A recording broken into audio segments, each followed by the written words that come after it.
In this video, I'm going to teach you how to connect speakers to Behringer X32. It's a very easy process, so make sure to follow along. In this video, I'm going to be talking about the process of connecting speakers. This involves understanding the console's output routing and the type of speakers that you are using, powered or passive. So here's a breakdown of the process. First, you need to understand the difference between powered or active speakers and passive speakers.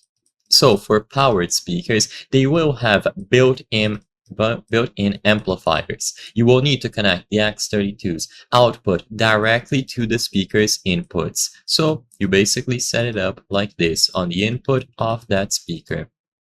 Alternatively, if you have passive speakers, these will require an external power amplifier. So you will connect the X32's outputs to the amplifier inputs. So you have the amplifier inputs right here. And then afterwards, you connect the amplifier outputs to the speakers themselves. So with this connection established, you will be able to get it done.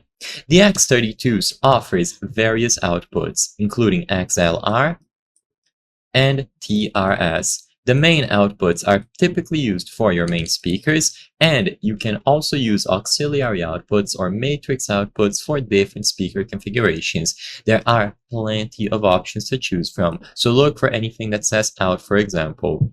So first, for the connection steps, identify if the speakers are powered or passive, and for the routing. For basic stereo setups, you will typically use the main left and right XLR outputs. In the X32's routing section, ensure that your main mix is routed to these outputs, so you can use the console.